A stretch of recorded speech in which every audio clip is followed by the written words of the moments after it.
বিসমিল্লাহির রহমানির রহিম। সুধী দর্শক ভাই ও বোনেরা, আশা করি আপনারা সকলেই ভালো আছেন এবং সুস্থ আছেন। অনেকদিন পরে আজকে একটি ভিডিও নিয়ে হাজির হলাম আপনাদের সামনে, যেটি না দেখালেই নয়। আমি গিয়েছিলাম একটু কর্মীটোলা জেনারেল হাসপাতালে। তো কাজ করতে যে দেখলাম, যে কাজে গিয়েছিলাম বলল যে টিকিট নিতে হবে। তো টিকিট নিতে গিয়ে টিকিট কাউন্টারে গেলাম, বলে যে এইটা কাউন্টার না, নিচে যান। তো নিচে গেলাম, দেখলাম যে এটা আন্ডারগ্রাউন্ড।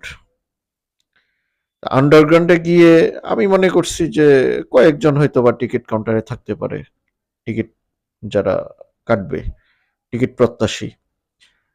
তো যাওয়ার পরে এই যে দেখেন এই লাইন,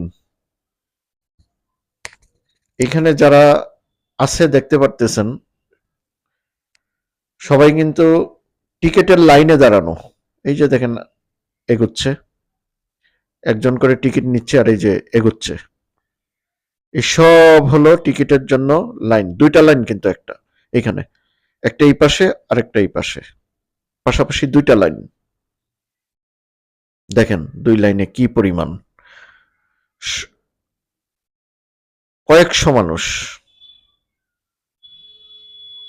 কয়েকশো, আমার তো মনে হয় 400-500 হবে, আরো বেশি হতে পারে, তো কম হবে না। তো সরকারি হাসপাতালগুলার যে কি অবস্থা, ভয়াবহ অবস্থা।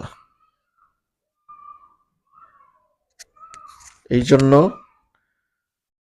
প্রাইভেট হসপিটালগুলোতে মানুষ স্বাচ্ছন্দ্যে দেখাইতে পারে, এই জন্য মানুষ প্রাইভেট হসপিটালে বেশি যাচ্ছে।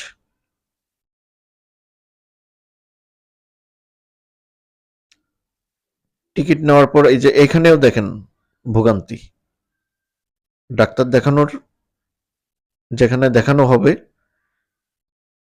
সেখানেও সিরিয়াল, টিকিট কাটা এক সিরিয়াল, আর ডাক্তার দেখানোর জায়গায় ওইখানে আরেক সিরিয়াল। দেখেন মানুষের অভাব নেই, অভাব নেই, সব কিন্তু ডাক্তার দেখানোর জন্য অপেক্ষমান ব্যক্তিরা। অপেক্ষমান বলতে কতটুকু অপেক্ষা করতে হয় এটা একমাত্র যারা এখানে গেছে তারাই জানে। এই যে দেখেন, এই যে দেখেন কত লোক হাঁটাহাঁটি করতেছে, বসে আছে, ডাক্তার দেখাবে, সিরিয়াল।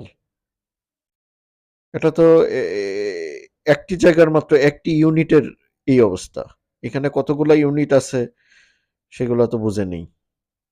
সব জায়গায়, সব ইউনিটে, সব তলায় একই অবস্থা। অন্যান্য জায়গায় আরো বেশি লোকজন থাকতে পারে। সিরিয়াল আর সিরিয়াল, যেখানেই যাবেন সিরিয়াল, ঘন্টার পর ঘন্টা।